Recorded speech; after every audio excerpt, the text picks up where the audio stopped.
आज हम डिस्कस करेंगे स्टेशियोमेट्री। तो स्टेशियोमेट्री की तरह डेफिनेशन देखिए पहले। स्टेशियोमेट्री, इससे प्रीवियस वीडियो में हमने स्टेशियोमेट्री पे बात कर ली। स्टेशियो मतलब रेशो और मेट्री मतलब कैलकुलेशन। तो इसमें क्या काम करते हैं, रेशियो बेस्ड कैलकुलेशन हम करते हैं। तो स्टेशियोमेट्री की डेफिनेशन देख लीजिए, calculation of relative quantities of reactant and product in chemical reaction.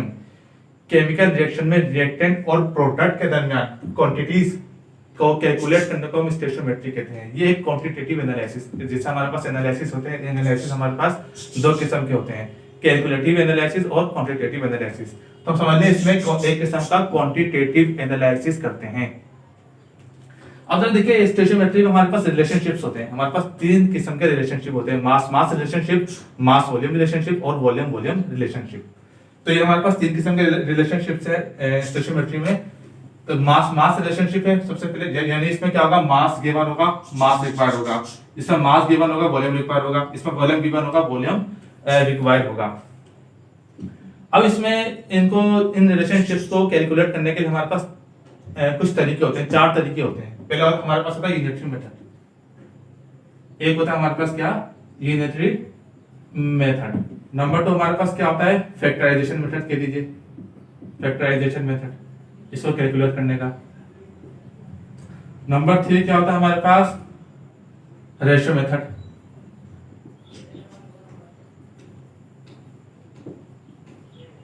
Unitary method हो गया, फैक्टराइजेशन मेथड हो गया, रेशियो मेथड हो गया, और हमारे पास नंबर 4 क्या आता है, मोल मेथड। ये हमारे पास इन रिलेशनशिप को कैलकुलेट करने के चार मेथड्स हैं। ये आपको पता होना चाहिए।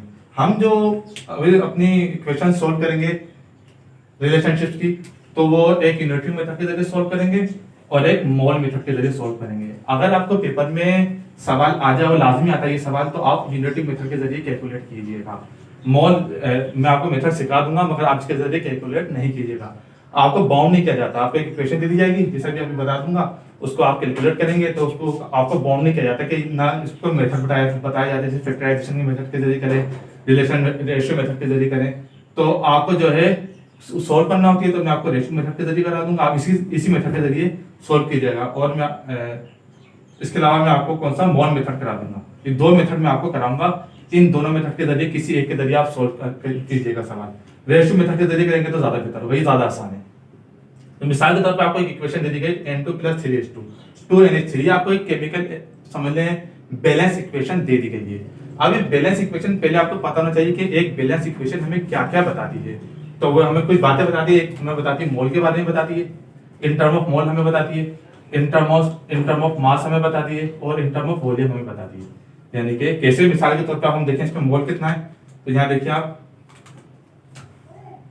नाइट्रोजन कितनी है, 1 मोल हो गई। हाइड्रोजन कितनी है हमारे पास, 3 मोल हो गई। तो इसने हमें बता दिया 1 मोल नाइट्रोजन 3 मोल हाइड्रोजन के साथ रिएक्शन कर दिए। तो इस तरीके से 1 मोल नाइट्रोजन 3 मोल हाइड्रोजन, ये हमें इन टर्म ऑफ मोल बता दिया इसने। अब इसका मास देख लीजिए, 14 × 2 कितना होगा, 28 होगा। 28 ग्राम नाइट्रोजन कितने से 3 × 6 ग्राम हाइड्रोजन के साथ रिएक्शन कर दिए। तो ये आपके पास क्या होगा, मास हो गया। कितना प्रोड्यूस किया उसने,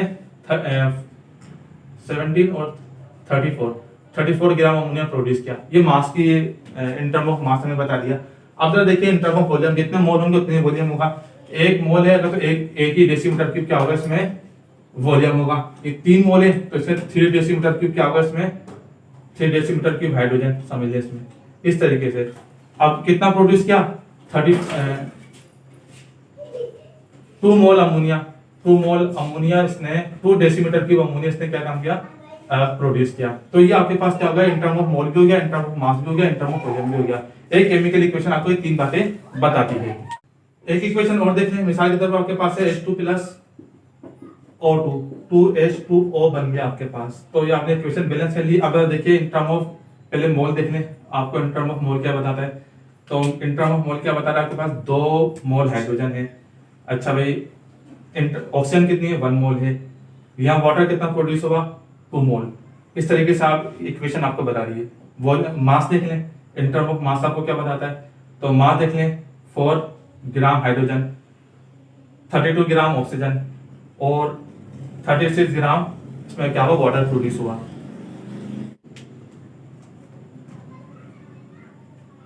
इन टर्म ऑफ वॉल्यूम देख लें, वॉल्यूम का भी देख लें, 2 मोल 2 डेसीमीटर क्यूब आपके पास था वॉल्यूम, इसका जितने वॉल्यूम को उतने वॉल्यूम होगा, इसको 1 डेसीमीटर क्यूब कर दीजिए, और इसमें क्या हुआ 2 डेसीमीटर क्यूब वाटर। ये आपके पास इन टर्म ऑफ वॉल्यूम भी कुछ इसने बता दिया। तो ये chemical equation, balance chemical equation हमें मास, मोल, मास और वॉल्यूम के बारे में बताती है। देखिए अब आपको एक सवाल दे दिया गया है, find out the mass of NH3, ammonia का मास मालूम कीजिए। Gas produce by the reaction of 40 gram of nitrogen gas. यानी कि अब आपको 2 बातें करनी है, एक होता है आपको इक्वेशन के जरिए जो बात पता चलती है, एक आपको क्वेश्चन में जो बात दी जाएगी, यानी क्वेश्चन में जो बात दी जाएगी।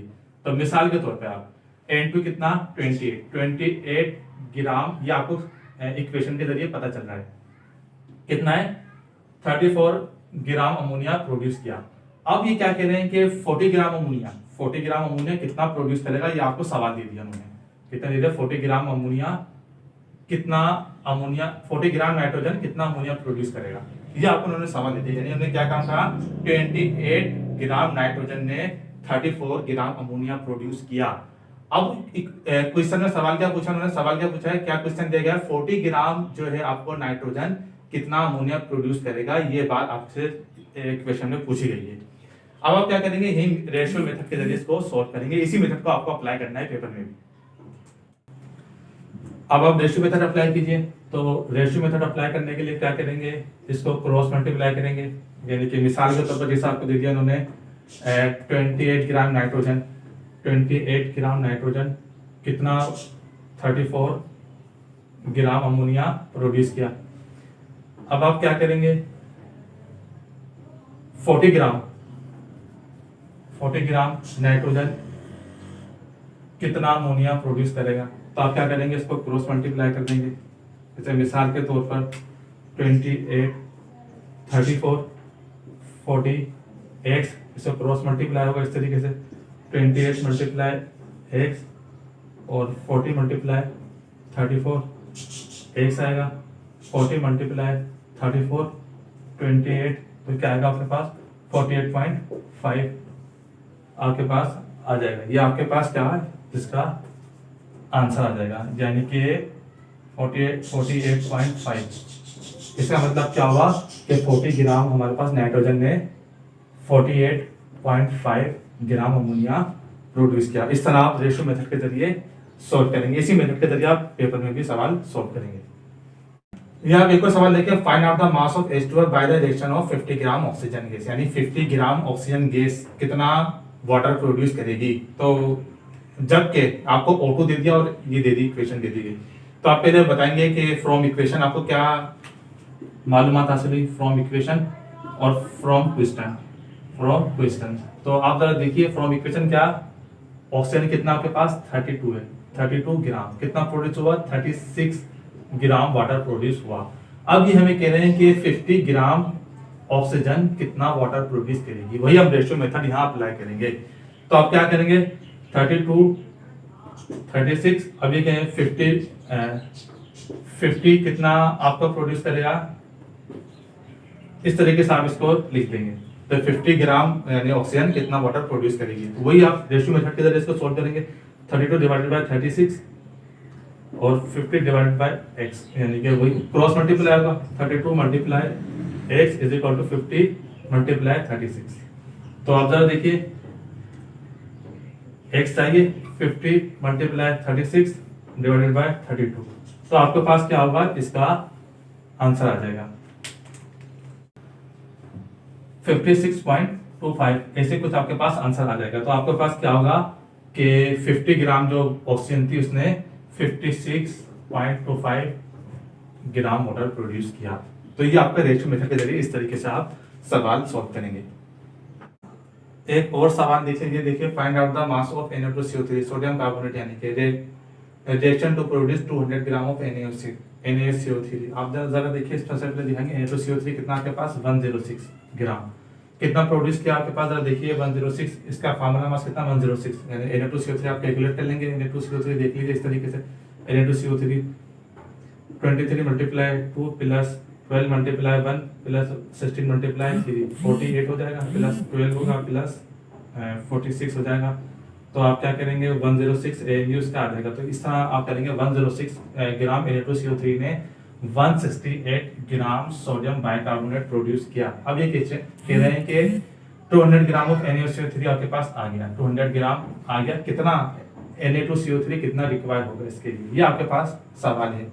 अब आपको फ्रॉम ये आप कह सकते हैं इसको फ्रॉम इक्वेशन कह दीजिए, इसको फ्रॉम इक्वेशन और फ्रॉम क्वेश्चन कह दीजिए, जो आपको क्वेश्चन से पता चला इस तरीके से।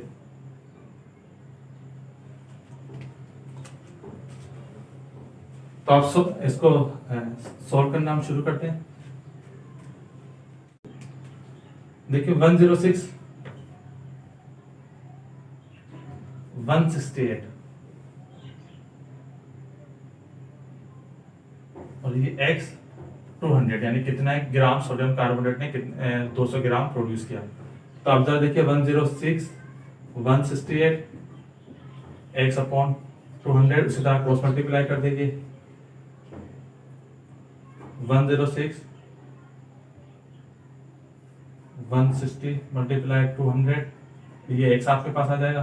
तो ये x आपके पास कितनी वैल्यू आएगी, आपके पास पता चल जाएगा आपको कितने ग्राम सोडियम कार्बोनेट ने 200 ग्राम सोडियम बाइकार्बोनेट प्रोड्यूस किया।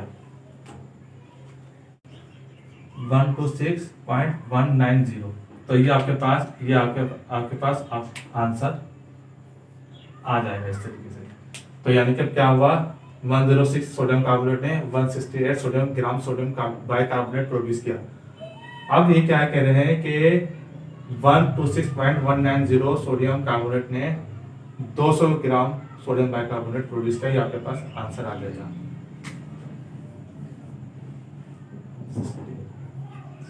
इस तरीके से आप रेशियो मेथड के जरिए सवाल सॉल्व कर सकते हैं।